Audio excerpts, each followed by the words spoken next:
aquí hoy es que abrimos los ojos a un nuevo día. Nos acostumbramos a lo cotidiano y nos olvidamos que es por tu misericordia que no hemos sido consumidos. Gracias, Señor, por tu palabra, gracias por tus promesas, gracias por tu Espíritu, que es en quien confiamos, puede transformar vidas de pecadores como todos nosotros. Ayúdanos a creerte y usa tu palabra para transformar familias y hacer las familias a la manera de Dios. Suple lo que nos hace falta y gloria a tu nombre por tus bondades, dándonos siempre mucho más de lo que nosotros merecemos. Bendícenos, te lo pedimos en Cristo. Amén. Ayer yo empezaba diciendo de cómo nos ha tocado vivir en una época que la familia está sufriendo un ataque quizás más encarnizado que en la mayoría de las etapas de la historia de la humanidad. Y solamente, como dicen, para muestra un botón.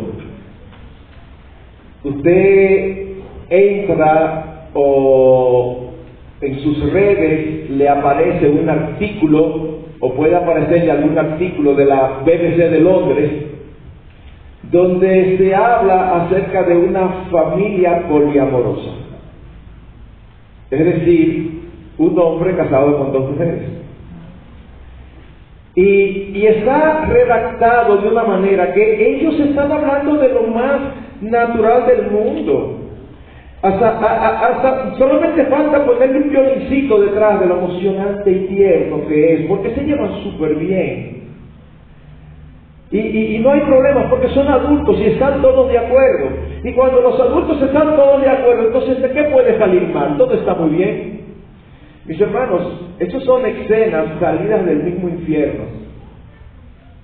Y nos la quieren presentar como lo más normal del mundo. Porque la distorsión de valores que hay nos arropa. Ahora, yo no espero que un evangélico promedio compre algo tan aberrante como esto. El problema es que cuando nos bombardean con estas imágenes tan distorsionadas, sin darnos cuenta, nosotros empezamos a comprar algunas mentiras que nos pasan por debajo de la puerta. Y usted empieza a ver cómo en las familias empiezan a vivir como los matrimonios como si fuera una democracia, la emancipación de la mujer, la falta de liderazgo del hombre, los hijos desde que son adultos creen que ya ellos pueden hacer lo que ellos les den en gana porque son adultos, los padres crían de una manera inadecuada. Y yo tengo que tener cuidado de no ser tentado y desviarme del tema, porque la verdad es que hay tanto que decir. Y usted ve a creyentes, por decir algo, a padres, mandándose por diferentes redes. Mira lo que encontré, como, wow, qué genial está para ti, para mí que estamos criando. Mira esto, lo último que se ha descubierto de cómo debemos criar, la crianza respetuosa. Y si usted me está mirando con los ojos vidriosos, pensando, ¿y qué tiene eso de malo? Necesita ir a su Biblia. Necesita ir a su Biblia. Es precisamente eso lo que estoy diciendo. Eso no es tan aberrante como lo otro, tan claramente aberrante como lo otro, pero está en contra de todo lo que es bíblico. Cada rato me sale en Facebook la mamá psicóloga, una psicóloga madre, algo así.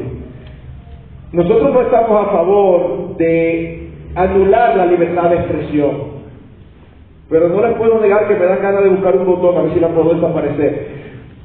No a ella, sino de que publique, porque es una psicóloga, pero cada vez que abre la boca es totalmente distorsionada, una locura. Y digo, ¿por cómo le permiten? Una locura. Si tu hijo hace un berrinche, no te preocupes, eso no está haciendo nada malo, él simplemente se está expresando. Y tristemente aquí puede haber padres que han comprado eso. No, ya yo sé, pastor, cómo manejarlo. Tú lo ves ahí tranquilo hasta que se le pase. Tengo que resistir la tentación porque soy débil y caigo, y no es por ahí que tengo que ir. Así que permítanme iniciar con la base, la zapata, el fundamento donde vamos a edificar en esta sesión. Y ya empecé mal, porque empecé y no miré a cuál empecé para no pasarme. Pero vamos a ver cómo hacemos. Vamos a leer Efesios 5, 22 a 6, 4. Es una porción larga, sí, lo sé. Pero es la palabra de Dios la cual nos va a proveer las instrucciones que debemos dar. Efesios 5, 22 a 6, 4 dice: las mujeres estén sometidas a sus propios maridos como al Señor. Estoy leyendo de las Américas. Porque el marido es cabeza de la mujer, así como Cristo es cabeza de la iglesia, siendo él mismo el Salvador del cuerpo. Pero así como la iglesia está sujeta a Cristo, también las mujeres deben estarlo a sus maridos en todo. Maridos, amad a vuestras mujeres, así como Cristo amó a la iglesia y se dio a sí mismo por ella, para santificarla, habiéndola purificado por el lavamiento del agua con la palabra, a fin de presentársela a sí mismo una iglesia en toda su gloria, sin que tenga mancha ni arruga ni cosa semejante, sino que fuera santa e inmaculada. Así también deben amar los maridos a sus mujeres como a sus propios cuerpos. El que ama a su mujer, a sí mismo se ama, porque nadie aborreció jamás su propio cuerpo, sino que lo sustenta y lo cuida, así como también Cristo a la iglesia, porque somos miembros de su cuerpo. Por esto el hombre dejará a su padre y a su madre y se unirá a su mujer, y los dos serán una sola carne. Grande es este misterio, pero hablo con referencia de Cristo y a la iglesia. En todo caso, cada uno de vosotros ame también a su mujer como a sí mismo, y que la mujer respete a su marido. Hijos, obedeced a vuestros padres en el Señor, porque esto es justo. Honra a tu padre y a tu madre, que es el primer mandamiento con promesa, para que te vaya bien y para que tengas larga vida sobre la tierra. Y vosotros, padres, no provoquéis a ira a vuestros hijos, sino criadlos en la disciplina e instrucción del Señor. Lo primero que yo quiero que notemos es que aquí está el diseño de la familia para Dios, la responsabilidad, y en ese mismo orden, de las esposas, de los esposos, de los hijos y de los padres. Pero noten algo, y es que la responsabilidad de cada miembro de la familia no está supeditada a que los demás miembros de la familia cumplan con su rol. Me explico. Si la responsabilidad de la esposa es someterse al esposo, ella tiene que someterse aunque su esposo no la ame como debe. Si la responsabilidad del esposo es amar a su esposa, él debe amarla aunque su esposa sea la mujer rencillosa de Proverbios. Si los hijos tienen padres inconversos o padres que abusan de su autoridad, los hijos tienen que someterse a sus padres.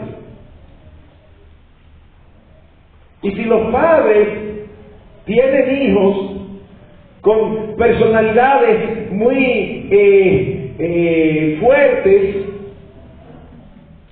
ellos tienen que instruirlos en la disciplina y amonestación del Señor y de ser su autoridad. Si ustedes me preguntan a mí, como pastor y consejero de matrimonios, ¿qué es una de las cosas más difíciles cuando aconsejo matrimonios? Se lo digo sin pensarlo dos veces. Lograr que el matrimonio entienda, que cada uno de los miembros del matrimonio entienda que su responsabilidad no depende de si el otro cumple con su responsabilidad, porque nuestra responsabilidad es delante del Señor, no delante del otro. Y usted no se imagina la cantidad de veces: mi hermana, pero si tu esposo te dijo que lo hicieras así, ¿por qué tú insistes en imponerte? Pastor, es que yo quiero que usted vea cómo él me trata. Pero en este momento no estamos hablando de cómo te trata, estamos hablando de que tú tienes que seguirle. Mi hermano, pero si tú tienes que amar a tu esposa, ¿por qué tú le hablas mal? ¿Por qué tú la tratas con rudeza? Pastor, es que ella se lo gana porque es que me saca de quicio. No hay excusa para pecar. No hay excusa para pecar. Mis hermanos, el pecado de nadie justifica el pecado nuestro. Así que eso es lo primero, es sobre esa base que yo quiero que edifiquemos. Cada miembro de la familia es responsable de cumplir con su rol independientemente de lo que los demás miembros de la familia hagan, porque es delante de Dios que estamos.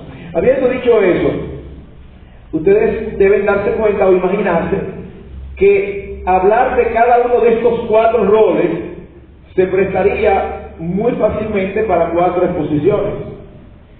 Sin embargo, yo estoy tomando solo una para verla a las 4.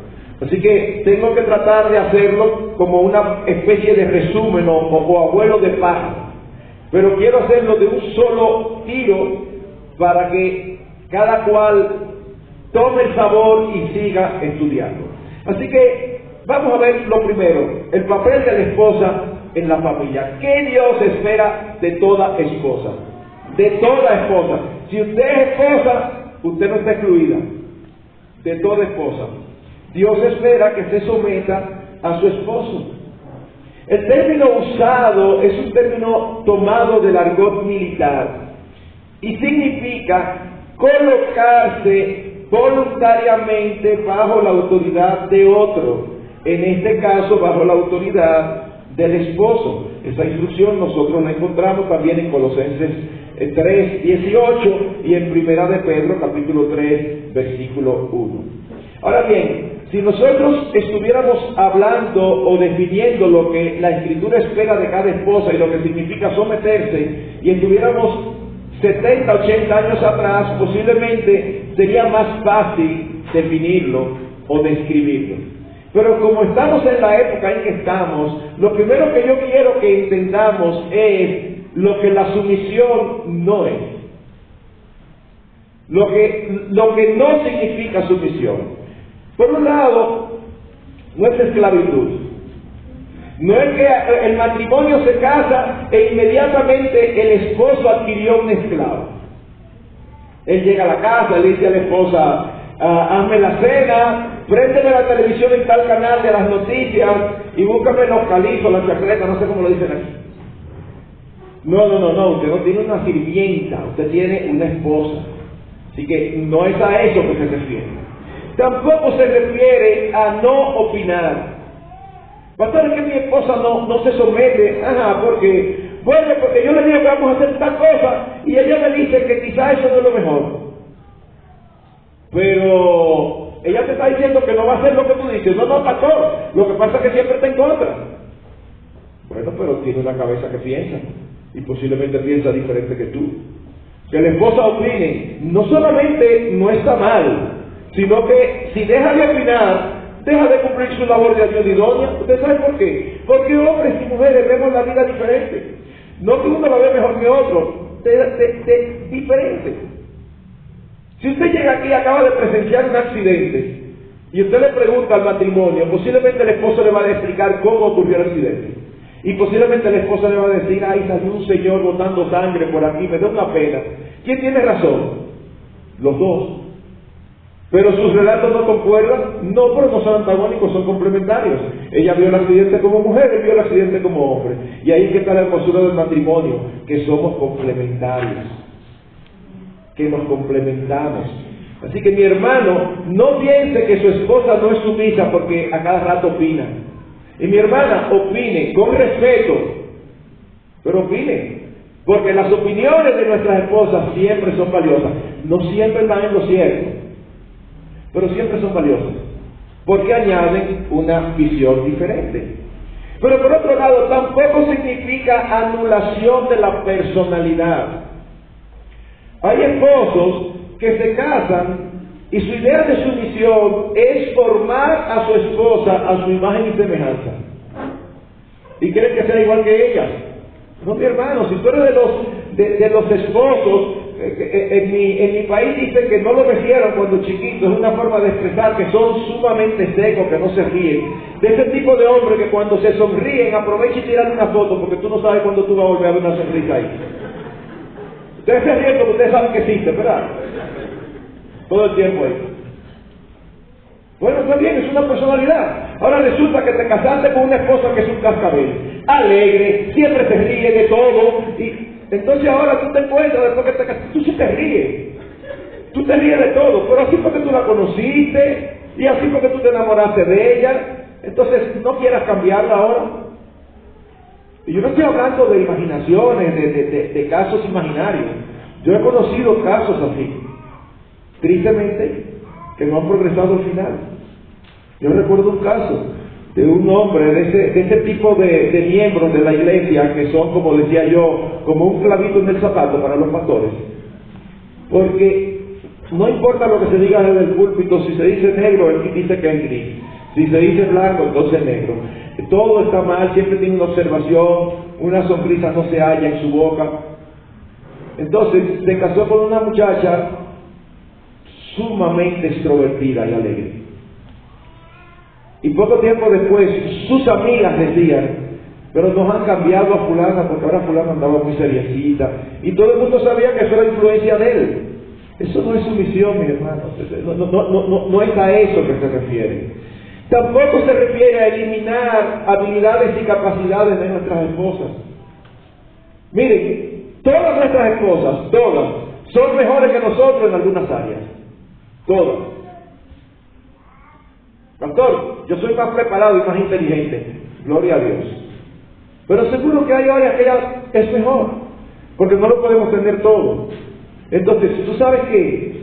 Qué bueno, porque esas fortalezas que ella tiene son fortalezas del matrimonio. Suponte que tú eres como esos hombres bohemios, poetas, que yo no sé por qué generalmente el que es artista y bohemio es poco organizado o poco aterrizado. Y tú mientras estás viendo dinero crees que se puede gastar. Y resulta que a fin de mes llegan así, a duras penas. Y un día tú le dices, administra tú este mes a ver si nos va mejor. Y tu esposa administra, y no solamente no llega cateando a fin de mes, sino que hasta sobra algo. Mi hermano, deja que tu esposa administre. No, porque esa es la autoridad mía como cabeza. Exacto, y como cabeza tú estás usando los mejores recursos del matrimonio. Y en tu cabeza tú decides que como ella es un mejor recurso, tú le delegas a ella la función de administrar, no la responsabilidad, porque la responsabilidad nunca se delega. Entonces, habiendo dicho eso, quiero expresar la más importante para la generación nuestra. Tampoco es inferioridad, porque eso es lo que la generación actual ve. Cuando escuchan que los cristianos decimos que las esposas deben someterse al esposo, eso es machismo. Ustedes siempre se creen que son mejores. El mejor argumento que podemos dar es un argumento teológico. Nosotros como creyentes creemos en la doctrina de la Trinidad. Nuestro Dios es un Dios que subsiste en tres personas: Dios el Padre, Dios el Hijo y Dios el Espíritu Santo. Pregunta: ¿se somete Dios el Padre a Dios el Hijo? No. ¿Dios el Hijo se somete a Dios el Padre? Sí. Entonces eso significa, según ese argumento, que Dios el Padre es más Dios que Dios el Hijo. No. Es un asunto de funcionamiento, no de superioridad ni de inferioridad. Un asunto de funcionamiento. No es que uno es mejor que otro. Miren, yo estoy seguro que aquí debe haber personas que en sus lugares de trabajo, objetivamente hablando, ustedes están más capacitados que su jefe. Y entonces, ¿quién es mejor? Objetivamente hablando, ustedes. ¿Y qué hace? No te sometes, tienes que someterte porque si no te botan. O como se dice ahora, ya no se habla de despidos, ahora se desvinculan. Te desvinculan. Y eso ocurre mucho en empresas familiares. Tú tienes una empresa familiar y el jefe tuyo no es jefe por su capacidad, sino porque es hijo del dueño. Y entonces, ¿qué tú vas a hacer con eso? Tú puedes estar más preparado, pero es un asunto de funcionamiento. Tú tienes que someterte. ¿Por qué? Porque en la providencia de Dios te colocó a él como tu jefe. Bien. Habiendo dicho eso, mis hermanos, déjenme añadir algunas cosas más acerca de la sumisión de la esposa al esposo. En primer lugar, noten que no es una sugerencia. En ningún texto dice, sería bueno, es recomendable estable. Mis hermanos, es tan imperativo en todos los textos. Eso significa que es un mandato. Es un mandato. Ay, pastor, pues si tú supieras el esposo que me ha tocado. Corrijo, a nadie le toca, todo el mundo elige. Porque uno se pone muy sabroso cuando está en el noviazgo. Ay, sí, mi amor, todo así. Y después resulta que el esposo dice que es terrible. Y por eso es porque tú le dijiste que sí a todo. Así que los solteros que están aquí tienen que pensar muy bien, porque después de lo que usted hace con el Señor Jesucristo, la decisión de rendir su vida a Él, de clamar a Él en arrepentimiento, la otra decisión más importante sobre la paz de la tierra es con que usted va a comprender el resto de su vida. Así que es un mandato. No depende del carácter, de la inteligencia, de la actitud, ni siquiera de la condición espiritual de su esposo. Pastor, es que yo no me puedo someter a mi esposo porque él es inconverso, pero lo que te está diciendo que hagas es pecado. No, pues no importa si es inconverso tu esposo, y tú tienes que someterte. ¿Es pecado lo que te está pidiendo? Entonces ahí hay que usar la expresión que usaron los apóstoles: es necesario obedecer a Dios antes que a los hombres. Por otro lado, es continua, es un estilo de vida que toda esposa debe desarrollar. Pero tú nada más ves lo malo. Yo me he sometido a ti en esto y en esto y en esto, por lo menos en esto déjame. No, que no es así, no es un asunto de mayoría y minoría, no. Es un estilo de vida. Por otro lado, y esto es importantísimo, es espiritual. ¿Cómo dice que deben de someterse las esposas a los esposos? Como el Señor. Pastor, mi esposo no se parece en nada al Señor. Sí, pero no está diciendo que tu esposo se parezca al Señor. Es que tú debes someterte como tú te sometes al Señor. Y también es que tú te sometas a tu esposo por causa del Señor. Mis hermanos, miren, de verdad, la mayoría de nuestras esposas, si fuera por nosotros, tuvieran razones para no someterse. Porque están sometidos a hombres pecadores, aunque somos salvos, los que hemos creído en Cristo. Pero es que no deben someterse a nosotros por lo que somos, sino por lo que Dios es.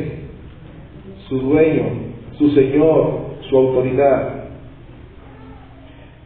Pero no solo eso, debe hacerse de corazón, con una buena actitud. No es solamente que la iglesia, que la esposa debe someterse, sino que otra palabra usa, que debe respetar a su marido. Porque yo conozco casos de esposas que se someten, pero no lo respetan. El marido dice, vamos a hacer esto así, la esposa trata de disuadirlo porque no está de acuerdo, y al final ella se somete y se dirige a hacer lo que el marido le dice, pero en el camino dice, este hombre siempre está inventando, este está loco. Ya se está sometiendo, pero no lo está haciendo con una buena actitud. La sumisión tiene que ver con acción, el respeto tiene que ver con actitud. Y finalmente, y esta parte yo sé que puede ser dura, pero tengan la paciencia de ver el equilibrio cuando hablemos del rol del esposo. Es extensiva, abarca todas las áreas. ¿Qué dice? Sométanse a sus esposos en la mayoría de las cosas. Eso es lo que dice su Biblia. En todo. Pastor, ¿cómo que en todo? A mí me encanta, porque nosotros los creyentes, desde que nos topamos con algo que no nos gusta, que inmediatamente queremos saber cuál es la palabra en griego. ¿Y cuál es la palabra griega ahí? La palabra griega, mis hermanos, es todo. Todo. Es como que tenemos la esperanza de que diga algo diferente. Todo, ¿qué es todo? Todo. Hay definiciones varias de todo. Pastor, pero es que mire que es todo, mi hermano. Eso es lo que Dios espera. ¿Tú quieres honrar a Dios de verdad? Sí, pastor. Sométete a tu marido. Ay, pastor, eso es muy duro. Pero ¿tú lo quieres honrar o tú no lo quieres honrar? Porque eso es lo que Dios espera.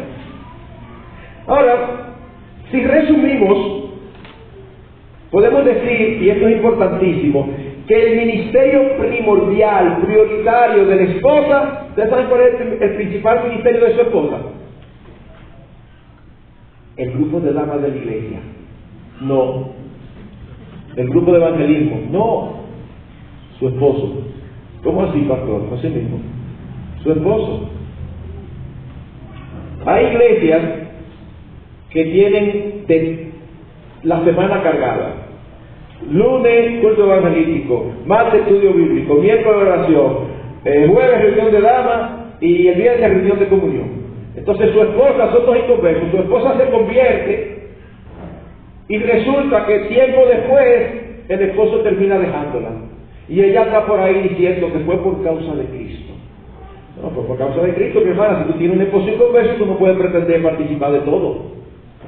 O sea, tú no puedes abandonar a tu esposo por causa de todos los cultos de la iglesia. Pastores, pero eso suena como poco espiritual. No. No dejando de congregarnos como algunos tienen por costumbre. Si tu esposo te dice, no quiero que vayas a la iglesia, con todo el amor, ay mi amor, perdóname, tú sabes que yo siempre estoy dispuesto a hacer lo que tú me dices, pero en eso no te puedo obedecer porque el Señor me dice que no puedo dejar de congregarme. Pero no dejas de congregarme, tú vas el día del Señor a tu iglesia. Pero no puedes pretender participar en todo y abandonar a tu esposo. Porque entonces ya no es por causa del Señor que te dejó por causa de tu insensatez. Habiendo dicho eso, pasemos ahora. Usted no se imagina la cantidad de cosas que se me van quedando, pero tenemos que tratar de equilibrar cada rol conforme al tiempo que tenemos. ¿Cuál es el papel del esposo en la familia según lo que nosotros leemos? Mis hermanas, miren, y mis hermanos, por la distorsión de valores y por el desconocimiento del significado de la terminología bíblica, normalmente en el pueblo de Dios se percibe como que Dios le puso una carga mayor a las esposas que a los esposos. Pastor, pero claro, nosotros tenemos que respetarlo y someterlo. Usted sabe lo difícil que es someterse a los esposos. Y a ustedes, ¿qué se le puso? Oiga, pastor, lo fácil que ustedes se le pusieron. Oh, que asuman el liderazgo de la familia y que nos amen. Oh, pero, mire, eso se la pusieron en bandeja de plata. Que estén jefeando y que nos amen. Si se casaron con nosotros fue porque nos amaban. Luce a la primera impresión así, ¿verdad? Nada más lejos de la realidad. Tenemos que desglosar un poquito qué es todo lo que eso implica. Así que, permítame empezar diciendo que sí, nosotros debemos amar a nuestras esposas, pero la Biblia no se está refiriendo a ese amor romántico, a ese amor utópico de novela, ay, que yo la veo y se me sale el corazón. No, eso es parte, pero eso está muy lejos del todo. Se refiere a ese amor que está dispuesto a sacrificarse por su esposa, al amor que Dios mostró hacia nosotros, al amor bíblico. Uno de los grandes problemas con los que nos enfrentamos es que nos han engañado haciéndonos creer que la naturaleza esencial del verdadero amor son los sentimientos.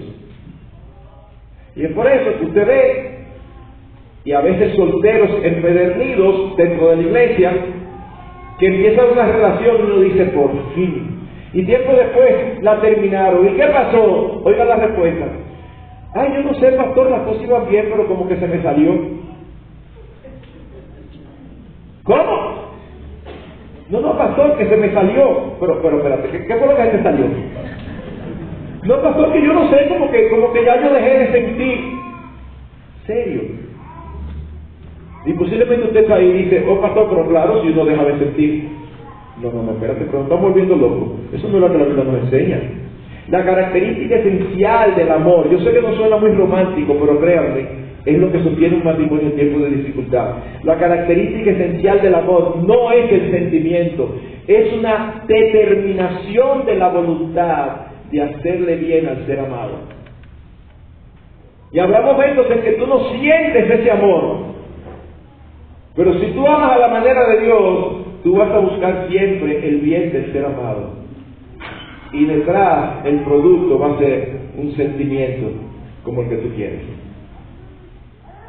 Así que eso significa que nosotros debemos estar más preocupados como esposos, si amamos a nuestras esposas, por sus deseos que por los nuestros, por sus sueños que por los nuestros, por lo que a ella les agrada más que por lo que nos agrada a nosotros. Oh, ¿ven cómo toma otro matiz? Que tú llegas un viernes a tu casa explotado y tú llegas soñando con ver el partido de México contra el país, que no sé cuál es, que siempre tienen una disputa. Y tú, esta noche juegan México, ¿y cuál es ese país? Estados Unidos, ok. México y Estados Unidos, ustedes están soñando con ver y soñando con una victoria de México. Pero cuando ustedes llegan a su casa, tu esposa te ha estado esperando por horas porque la llamó la hermana fulana que van a tener un estudio bíblico en su casa y ella quería ver si tú podías quedarte con los niños. Ay, y ahí empiezas tú a luchar. No, pero ¿cómo va a ser? Y entonces empiezas tú a sacar tu currículum. No, porque yo me he pasado la semana trabajando, ajá, y ella con niños se ha pasado la semana echándose fresco. Ella también está trabajando con sus hijos. Ahí es que se manifiesta el amor. No es como el mundo lo ve. Amor es sentir maripositas. No, ese no sostiene. El que sostiene es el que te dice, ay, yo que quería ver mi juego. Y tú le dices, está bien mi amor, así como con ese dolor del corazón, pero haces lo que tienes que hacer. Yo me quedo con los niños. Graba el juego, lo ves más tarde, búscale la vuelta. Pero ven que no es tan sencillo como el verdadero amor está más preocupado por el otro que por nosotros. Cuando uno va a 1 Corintios 13, ¿cuál es una de las características esenciales del verdadero amor? No busca lo suyo. No busca lo suyo. Tú amas a tu esposa. Ay, sí, pastor, yo la amo mucho. Pues busca lo de ella, no lo tuyo. Ay, pastor, pero eso es duro. ¿A tú no acabas de decir que tú la amas? Sí, pero no es tan así. Ah, no, pues entonces tú estamos hablando de otras cosas, porque el amor bíblico es un amor sacrificial, que se describe en la Biblia en términos de acción, no en términos de sentimientos. Amar a nuestras esposas debemos de hacerlo como Cristo. Ese es el parámetro. Ciertamente no podemos amarlas al mismo nivel de amor que Cristo ama, pero sí de la misma manera. Eso significa estar atentos a sus necesidades para suplirlas, necesidades no solamente materiales, necesidades físicas, necesidades espirituales. A veces uno escucha a las esposas quejándose de la falta de ternura de sus esposos, de lo secos que son, de lo poco cariñosos que son. Ay, pastor, pero si es por ella yo vivo diciendo que la quiero. Y eso te cuesta mucho. ¿Y qué tan difícil es que tú se lo digas? Pastor, pero ella sabe que yo soy un hombre serio, yo soy un hombre de palabra. Nosotros nos casamos hace 10 años. Y yo le dije en la voz de ese día, yo te amo. Si yo cambio de opinión en algún momento, yo se lo digo. ¿Usted cree que eso sostiene un matrimonio? ¿Usted cree que eso sostiene a una mujer? No. Usted está casado con una mujer. Y las mujeres son diferentes a nosotros. Hágala sentir amada. Y todo hombre puede, no todo hombre quiere, pero todo hombre puede y todo hombre debe, si es que la ama. Debemos tratarlas con honor, con deferencia. Debemos de tener cuidado de no ser ásperos con ellas, como lo dice Colosenses 3:19. Debemos tratarla con sabiduría. Debemos ayudarla en sus tareas del hogar. Debemos hablarle con amor, con cortesía.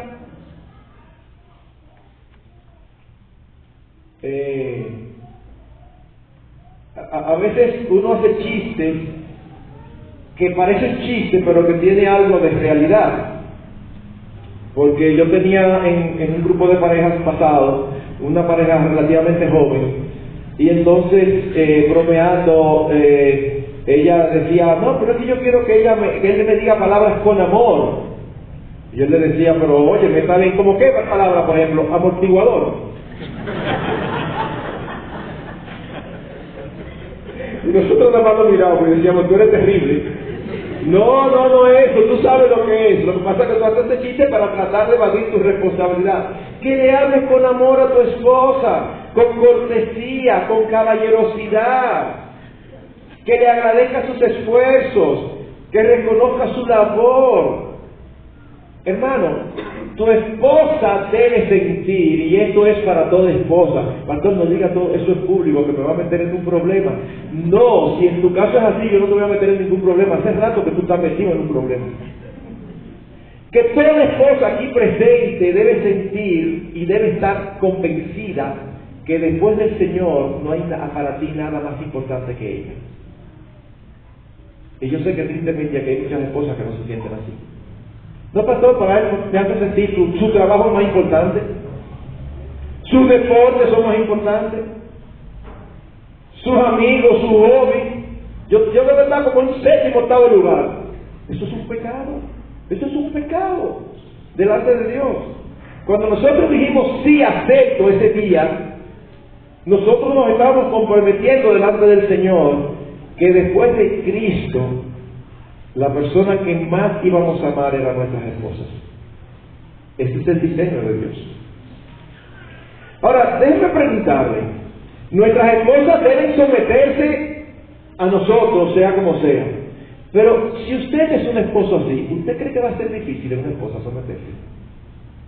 Usted no solamente está actuando como Cristo, sino que usted está facilitando en bandeja de plata a su esposa a cumplir con su labor. Porque, ¿y qué esposa se va a poner en contra de un esposo así? Ese es el patrón. Pero hay otro aspecto del rol del esposo. ¿Cuál es? Que debe asumir el liderazgo en la relación. Una vez más, ajá, pastor, qué bien, entonces el que tiene que tener la última palabra. Sí, ay, qué bien, está mandando ahí, haciendo su voluntad. Bueno, vamos a empezar por ver qué significa el liderazgo desde el punto de vista de Dios, no desde el punto de vista del hombre. Eso es lo primero. Cuando nosotros pensamos en liderazgo, pensamos en alguien con autoridad que la usa para sus propios intereses. Eso es lo que hacen nuestros gobernantes.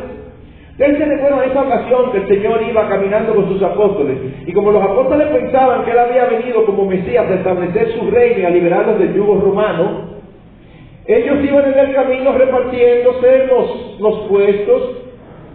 Los apóstoles, yo le voy a decir al Señor que me dé la Secretaría de Finanzas. Ay, yo le voy a decir que me dé la Secretaría del Banco Central. Y entonces el Señor, esa día, les pregunta, ¿qué ustedes hablaban en el camino? Y él le daba vergüenza decir. Así que el Señor le dice, ustedes ven que los gobernantes de las naciones se enseñorean de ellas. Y hablaba en una monarquía, era el tiempo de los romanos, de los césares romanos. Tenían una autoridad casi absoluta. Y él les dice, mas entre vosotros no es así. Ese no es el liderazgo que Cristo manda. ¿Y qué dice? Entre vosotros el mayor será el menor. Y luego cita ese versículo tan conocido, como el Hijo del Hombre, que no vino para ser servido, sino para servir y para dar su vida en rescate por muchos. Pregunta, ¿quién era el mayor entre todos los que estaban ahí? Cristo, obviamente. ¿Y cómo ejercía Cristo su liderazgo? A través del servicio. Wow. Así que el liderazgo que tú y yo tenemos, que Dios nos lo ha dado, y que implica autoridad, y que implica la última palabra, nos ha sido dado no para usarlo para nuestros propios intereses, sino para el beneficio de nuestras esposas y de nuestros hijos. Eso es lo que Dios espera de un verdadero liderazgo. Pero no solamente eso, sino también a través del ejemplo. A través del ejemplo. ¿Cómo ejerció el Señor Jesús su liderazgo? Dedicando tiempo a estar con ellos. ¿Tú dedicas tiempo específico, intencionalmente, para tu esposa? ¿Para tus hijos? No, pastor, pero los niños yo se los dejo a la esposa, esa es la responsabilidad de ella. ¿Quién te dijo? Eso es la cultura que dice eso, la responsabilidad es nuestra. Dándole instrucciones, siendo un buen ejemplo, tomando decisiones. ¿Cuál es la raíz principal de los problemas matrimoniales? El egoísmo. Cuando usted junta pecadores en una casa, cada uno dice yo quiero, yo pienso, yo opino, a mí me gusta, y cada cual se mantiene ahí, eso es un problema. Estos son conflictos seguros, como vamos a ver en la próxima sesión. Pero ¿qué nos enseña el Señor? Ninguno busque su propio bien, sino el del otro. ¿Ustedes se imaginan una familia donde funciona así? Todo el mundo interesado por el bien del otro. Es imposible que funcione mal. Así que ese liderazgo implica una autoridad para servir a los tuyos. Pero, en tercer lugar, ¿cuál es el rol de los hijos en la familia? Dice que los hijos deben de obedecer y honrar a sus padres. Una vez más, obedecer tiene que ver con acción, honra tiene que ver con actitud. La obediencia significa literalmente escuchar desde abajo, es decir, escuchar con total atención y responder de manera positiva. La honra tiene que ver en tener con gran estima y máximo respeto a los padres. Y esa fue la norma de Dios desde el principio. Miren, la obediencia y la honra de los hijos a los padres es tan importante que Dios lo incluyó en el decálogo. Los primeros 4 mandamientos tienen que ver la relación del hombre con Dios. Los siguientes 6 tienen que ver con la relación horizontal entre los hombres. Y el primero de los 6 fue: honra a tu padre y a tu madre. Mandamiento, no sugerencia. Un mandamiento que refleja el carácter de Dios. Y era tan y tan importante para Dios que en el Antiguo Testamento, en la teocracia judía, un hijo desobediente era condenado a muerte. Un hijo rebelde. No que desobedeció una orden, vamos a matarlo. No. De ese tipo de hijo rebelde que irrespeta a sus padres, que no le obedece. No estamos diciendo que eso debe ocurrir hoy. Lo estamos citando como un ejemplo de lo importante que era para Dios. Mis hermanos, los padres son la autoridad que Dios ha puesto sobre los hijos. Y rebelarse contra la autoridad paterna es rebelarse contra Dios mismo. Mis hermanos, todos aquí somos hijos, todos. No todos somos padres, no todos somos esposos, no todos somos esposas, pero todos somos hijos. Y todos tenemos la responsabilidad delante de Dios de honrar a nuestros padres. Hasta que partan ellos o hasta que partamos nosotros. Como decía ayer, anoche, la responsabilidad de obedecerlos está hasta que nosotros estamos bajo su techo, bajo su jurisdicción. ¿Saben cuál es el problema hoy? Nos ha tocado vivir en la época de los derechos. Tienen a uno cansado con eso de los derechos. Pastor, entonces usted no está a favor de los derechos. Claro que sí, hay ciertos derechos que son intrínsecos del ser humano. Pero es que ahora tiene derecho todo el mundo, hasta los animales. Yo siempre bromeo diciendo que el perro nuestro no lo pone un abogado porque no sabe de eso. Pero tienen derecho de todo. Es una locura donde hemos llegado.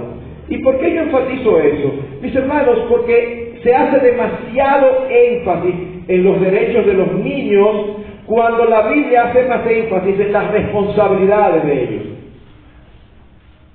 Los expertos de hoy, ¿tú lo oyes hablando de la responsabilidad de los hijos? No. Ellos son del centro. Es como que se nos puso en nuestras manos un vidrio de Belén que se rompe fácilmente y no se puede hacer nada. Espérate, no, porque entonces, y todo lo frustran. A ellos no les gusta el tomate, no les diga a tomar tomate, que se frustran. Y después si aparece uno que mató a uno en una plaza, resulta que fue porque la mamá lo obligó a comer tomate. Pero por favor. Y nosotros estamos comprando esas barrabasadas, esas mentiras. No, nosotros tenemos autoridad sobre nuestros hijos. El énfasis en los derechos, en la crianza, debilita y destruye relaciones en todos los niveles. Lo que construye relaciones correctas y un carácter justo es el sentido de responsabilidad. Nuestros hijos deben ser entrenados en la obediencia a sus padres y a toda autoridad. Porque nadie puede ser piadoso sin aprender a respetar y a obedecer las autoridades puestas por Dios. Y este aprendizaje no es responsabilidad de las escuelas, ni es responsabilidad de los gobiernos, es responsabilidad de los padres. La honra a los padres, mis hermanos, incluye aún proveerles económicamente cuando ya ellos no están en capacidad de proveer para sí mismos. Eso es lo que nos enseña el Señor. Nos lo dan todo. Ya están inhabilitados para trabajar y necesitan nuestra ayuda. Tú vives en una casa con todo, yo vivo en una choza. ¿Pero por qué? ¿Por qué? Así que la responsabilidad de todo hijo es obedecer y honrar a sus padres. Jóvenes, si tú vives con tus padres y tus padres te dan una orden que a ti no te gusta, yo creo que Ellos deben entrenarte a que tú con respeto le digas, papá, y no se puede de esta manera o esto o aquello, que puedan hablar. Pero en última instancia, tú tienes que obedecer. Tienes que obedecer. Pastor, pero yo tengo 20 años y yo tengo mi novia, incluso yo no soy cristiano, y ellos quieren que yo tenga un noviazgo como un evangélico. A lo que se está refiriendo a que quieren tener un noviazgo como los de ahora, que son novios y se están acostando. Y tú quieres que tu papá, porque tú eres adulto, te lo permita. No, mientras está bajo mi techo eso no va a suceder. Y entonces, pastor, ¿qué hace? Bueno, una de dos, o deja eso, o si él quiere seguir ese estilo, entonces es tiempo de que salga del hogar y te sostenga. Porque nuestros hijos dicen que son adultos. Bueno, pero si son adultos hay que hacerlo en todo. Tú compras tu comida, tú pagas el alquiler de tu casa, tú pagas tus estudios, no, pastor. Y entonces ¿dónde está lo de usted? Porque somos adultos para todo. Finalmente, y algo importante para hacer la transición, la responsabilidad de nuestros hijos es obedecer. Pero ¿hay aquí algún padre que pueda testificar que sus hijos nacieron con el chip de la obediencia incluido? No, eso no existe. Eso no existe. Ellos no vienen con ese chip. Ellos vienen con el chip de la desobediencia incluido desde la caída de Adán y Eva. Y entonces, ¿cómo van a obedecer, pastor, si ellos vienen inclinados a la desobediencia? Esta es la responsabilidad tuya y mía, entrenarlos a obedecer. Y este es el papel de los padres en la familia. Debemos entender como padres que Dios nos ha provisto de autoridad y espera que nosotros la usemos para el bien de nuestros hijos, de la sociedad, de la iglesia y aún para el bien de nosotros mismos. Dice Proverbios, mucho se alegrará el padre del justo y el que engendra sabios se gozará con él. Mis hermanos, nuestra responsabilidad es criarlos en la disciplina y amonestación del Señor. Una vez más, la disciplina es la instrucción sistemática de los hijos que incluye la corrección por las faltas cometidas. Y la amonestación significa literalmente colocar en la mente. En otras palabras, es el equivalente, la disciplina y amonestación o instrucción del Señor, es el equivalente a las palabras vara y corrección en el Antiguo Testamento. Hoy en día hay un énfasis en que los hijos no se pueden disciplinar físicamente, porque eso es maltrato. Y una vez más, tristemente el pueblo de Dios empieza a comprar todas esas teorías, olvidando que la palabra claramente enseña cómo debe ser hecho. En amor, sin hacer daño, porque cuando te hablan de eso, inmediatamente te ponen el ejemplo del niño que le quemaron las manos porque robó, pero que eso es abuso. Eso es abuso. O que lo amarraron a la pata de una mesa o lo pusieron en y que sea ahí en el sol. Eso no tiene nada que ver con instrucción bíblica. Eso es instrucción cultural. No sé aquí en el país, pero en mi país son comunes los relatos de crianza a la antigua. Y son comunes los relatos de chancletas o, ¿cómo le llaman aquí a esos calzados abiertos? Chanclas. Allá en mi país son comunes los relatos de cuando estaban criando, que los padres parece que tenían chanclas con GPS. Que ellos ni que se mandaban corriendo y doblaban una esquina y los padres le tiraban la chancla y las chanclas ni que doblaban y se les pegaban. O sea, eso es típico. Eso es típico. Y eso es hermoso. Pero ni siquiera de eso se trata la instrucción bíblica. Yo no tengo el tiempo aquí, eso es motivo de muchas sesiones. Pero lo importante que debemos entender es que Dios nos ha dado autoridad y espera que nosotros la usemos. Viene el desayuno. A mí no me gusta la avena. Bueno, mi amor, esa avena lo que hay hoy, quizá mañana hay otra cosa, pero mientras tanto vamos a orar dando gracias por la provisión de Dios. ¿Y qué yo voy a desayunar? Avena. Pero tú no me oyes que no me gusta. Sí, la vida consiste en muchas cosas que no nos gustan. Hay que comer lo que hay. Claro, mi hermano. Uno puede decir, pastor, pero todo el mundo tiene sus gustos. Sí. Pero déjame decirle que los gustos se educan también. Y usted lo sabe. Los gustos se educan. ¿Sabe lo que ocurre? Hay casas donde se come a la carta. ¿Cómo? Pues son ricos. No, no necesariamente. Hay que cocinar 3 cosas diferentes porque este no come esto, este no come aquello, este no come... No. Aquí se cocina esto y esto hay que comerlo. A ti no te gusta tal cosa, te ponen un poquito menos de eso. Al final, ¿sabes de quién es el beneficio? No es nuestro, es de ellos. Porque cuando usted tiene esos hijos mañosos que no comen de nada, que lo único que comen es hamburgues, refresco, papitas fritas y hot dogs, y pizza, y de ahí no salen. Eso es terrible. Y eso debe ser una vergüenza, no para los niños, eso debe ser una vergüenza para los padres. Mi hija mayor me cuenta que han recibido en la casa amiguitos del colegio. Y los padres de verdad que dice, ¿dónde está la cabeza de los padres cristianos? Ay, no, mira, nada más come tal y tal cosa. Y uno piensa por dentro, debe darte vergüenza que tú digas eso. Porque tú eres que lo has permitido. Es una autoridad que debemos de usarla para hacerles bien. Para hacerles bien. Proverbios 23:13. No rehuses corregir al muchacho. Si lo castigas con vara, no morirá. Proverbios 29:15. La vara y la corrección dan sabiduría. ¿Y qué significa la vara ahí? No, eso es la vara del pastor. No. La vara es lo mismo. Un instrumento que causa dolor, pero que no causa daño. Nosotros no estamos hablando de que usted se incomodó con el hijo y estaba barriendo y le dio con el palo de escoba. No es eso. Pastor, pero es una vara, no es un palo.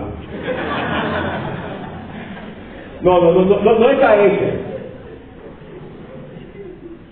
Fíjense qué interesante lo que dice el texto.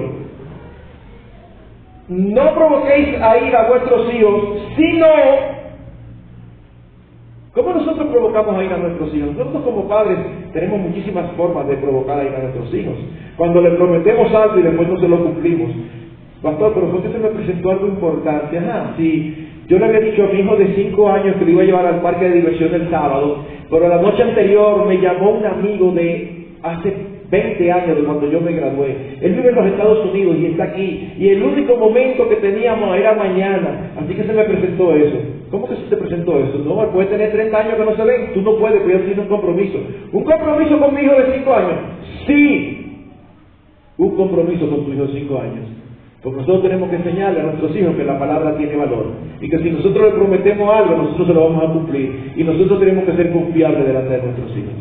Y eso nos provoca ira pecaminosamente. Provocamos a ira a nuestros hijos cuando los comparamos. Resulta que tú tienes varios hijos y tú tienes 2 hijos y resulta que te salió uno que es de una personalidad de esos muchachitos tranquilos que normalmente se dejan llevar, pero tiene otro que es un ciclón. Y entonces a cada rato tú le estás diciendo, pero mira a tu hermano, no hagas eso, no compares a tus hijos, eso es terrible, no hagas eso. Eso nos provoca a ira. Y pudiéramos mencionar muchísimas otras cosas más. Pero ¿sabes, según el texto bíblico, qué es lo que el texto bíblico dice que provoca ira? Que tú no los críes en la disciplina y amonestación del Señor. Dice, no provoquéis a ira a vuestros hijos, sino, para que no lo provoquen a ira, criados en disciplina y amonestación del Señor. Ahora, yo les aseguro que ninguno de ustedes se va a encontrar nunca con un hijo pequeño suyo en una esquina molesto. ¿Y qué te pasa, mi amor? No, que yo estoy molesto. ¿Pero por qué? Porque tú no me estás criando en disciplina y amonestación del Señor. Ese cuadro es serio, usted no lo va a hacer. Ellos no lo saben. Pero sí son criados a ira cuando ven inconsistencia. Cuando hoy corregimos algo y mañana pasa lo mismo, pero estamos cansados y nos hacemos de la vista gorda y no corregimos lo mismo. Le estamos dando señales inciertas. Mis hermanos, por otro lado, no se trata de que hagamos de nuestros hogares un recinto militar. No es que usted aumente las reglas y que en nuestro hogar todo está reglamentado. No. No toque, no suba, no esto, no aquello, no lo otro. Pero es casi en una cárcel. Un niño es un niño. Lo que nosotros debemos procurar es que ellos sean obedientes, no que sean momias. A veces me da la impresión que los padres piensan que el éxito es criar momias. Tú llegas a la iglesia y tú lo sientes en una silla ahí y él te pasa el culto ahí. Entonces cuando se termina el culto, tú, ay, pero qué hijo más bueno. No, espérate, tú no sabes siquiera lo que está pasando por su cabeza. Tienes hasta que llevarlo al médico. Entonces a veces los hermanos, esto es algo de verdad que yo no sé dónde que tiene el origen, pero a veces los hermanos tienen expectativas irreales y hay de los hijos del pastor. Pero que los hijos del pastor estaban corriendo en la iglesia. O sea que todos los hijos de todo el mundo pueden correr, pero los del pastor no pueden correr. El hijo del pastor le dio un golpe a otro. La pregunta no es si el hijo del pastor hizo eso, la pregunta es cómo el pastor lo manejó. ¿Ven? Y ustedes mismos, lo que se persigue es que aprendan a obedecer. Pastor, es que inventa demasiado. Sí, pero tú no le puedes dar una instrucción que diga no invente, porque es una instrucción abstracta. Bájate de ahí, mi amor, encaramado en la silla, pero tú no ves que te puede caer. Al ratico, hay un coffee break ahí. Él fue al baño, pasó por al lado y le metió la mano a un bizcocho. Que no te toca todavía. Entonces, pastor, usted ve que es un hijo terrible. No es un hijo terrible, es un niño. La pregunta es, cuando tú lo ves que le va a meter la mano y tú lo ves y le dices, no, ¿te obedece? Si él obedece, bueno, pues gloria a Dios, eso es lo que nosotros perseguimos, que nos obedezca. Nosotros no queremos formar en ellos una personalidad específica. Nosotros queremos formar en ellos un carácter que se va a manifestar a través de la personalidad que Dios le dio. Y esa es nuestra labor. Por otro lado, y con esto voy aterrizando, voy terminando, porque veo que ya el tiempo se me fue. Por otro lado, contrario a lo que dice nuestra cultura, quien debe asumir el liderazgo de la crianza es el papá. En Efesios, versículo 1 dice, hijos, obedeced del Señor a vuestros padres. La palabra que se traduce padres ahí viene de una palabra que significa progenitores. Luego versículo 2 y 3 habla de honra a tu padre y a tu madre, ambos. Cuando vamos al versículo 4 dice, y vosotros padres no provoquéis a ir a vuestros hijos, aunque en español es la misma palabra del versículo 1, en el idioma original no es la misma palabra. Ahí la palabra del versículo 4, padres, es la palabra padres varones masculinos. Y eso no significa que se nos dice a nosotros porque nosotros somos los que provocamos a ira y nuestras esposas no. No, mis hermanos, es que si nosotros somos cabeza del hogar, nosotros somos los responsables. Eso no significa que somos los responsables de quedarnos en la casa con los hijos, pero somos los responsables de trazar las directrices. A quien Dios va a demandar es a nosotros, y eso es algo que siempre se olvida del rol del esposo. Autoridad, ¿sabe qué implica? Responsabilidad. Mi hermano, eso es algo que se me olvidó decir ahorita y lo voy a decir aquí. Nuestras esposas son responsables por ellas. Tú y yo somos responsables por nuestras esposas, por nuestros hijos y por nosotros. ¡Ay! Pues tú no quieres ser cabeza. El cristiano promedio, cuando oye que es cabeza, y ya se hacía la esposa. Tú estoy lleno. Oye al pastor. Tienes que someterte. Y no saben que eso lo que explica es que nosotros somos más responsables que ella. ¿Te recuerdas lo que ocurrió en el huerto de Edén? ¿Quién pecó primero? Eva. Y cuando Dios aparece, ¿a quién le reclama?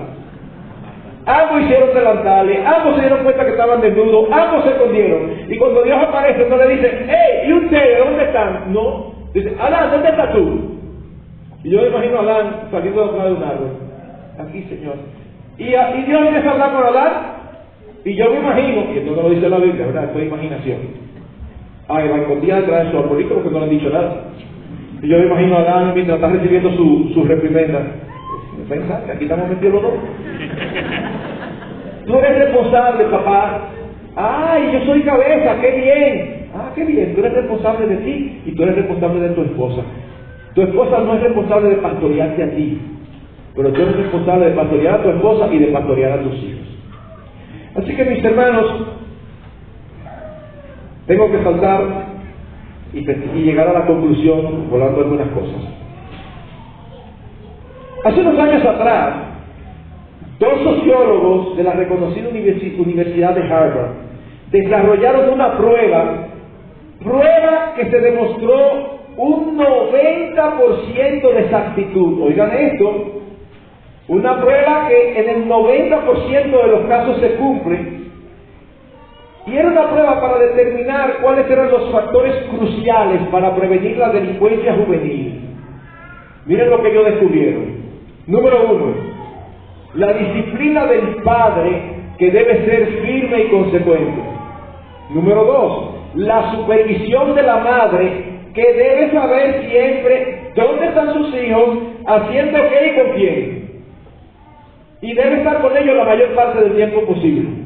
Número 3, el afecto mostrado por los padres entre ellos y hacia los hijos. Y número 4, la unidad de la familia, pasar tiempo juntos y compartir actividades en las que todos participen. Eso está genial.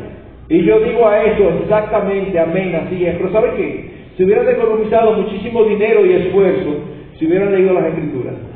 Porque es precisamente eso lo que las Escrituras nos enseñan. Hermanos, si como miembros de una familia insistimos en vivir conforme a los parámetros que nos parecen más razonables, conforme a los valores y puntos de vista del mundo que nos rodea, podemos prepararnos desde ya para el fracaso que vendrá. La única forma de tener familias felices, funcionales, estimulantes, es siguiendo los claros principios de la palabra de Dios en la Escritura. Tú puedes pensar y creer lo que tú quieras, pero eso no cambia la realidad, ni cambia la verdad absoluta de Dios. Tenemos todas las herramientas para tener buenas familias. Y déjenme aclarar, ningún padre puede convertir a sus hijos. No estamos hablando aquí de conductismo. No estamos diciendo, si tú crías de tal y cual manera, tus hijos van a ser creyentes. Eso está en la soberana voluntad de Dios. Pero es nuestra responsabilidad hacerlo.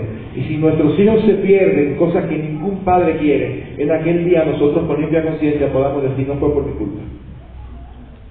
Porque algunos se van a perder por su pecado, pero nosotros vamos a tener responsabilidad por no modelarle y moldearle lo que tener al tesoro incomparable de Cristo significa, mientras vivimos en un terreno que es el del enemigo. Mis hermanos, oremos a Dios por sabiduría, roguemos a Dios por su perdón si hemos fallado, y recordemos siempre que la gracia de Dios nos capacita para enderezar lo torcido y corregir lo deficiente. Que el Señor nos ayude. Señor, tú sabes que decir que tú nos ayudes no es un cliché, es que sin ti no podemos. Y te rogamos, Señor, que tú nos hagas conscientes que te necesitamos. Te necesitamos para ser las esposas que debemos ser. Te necesitamos para ser los esposos que debemos ser. Te necesitamos para ser los hijos que debemos ser y para ser los padres que debemos ser. Produce en nosotros cristianos fieles en todas las áreas de la vida en este lado del sol. Bendice a nuestras familias. Que la gloria sea solamente tuya. En Jesús. Amén.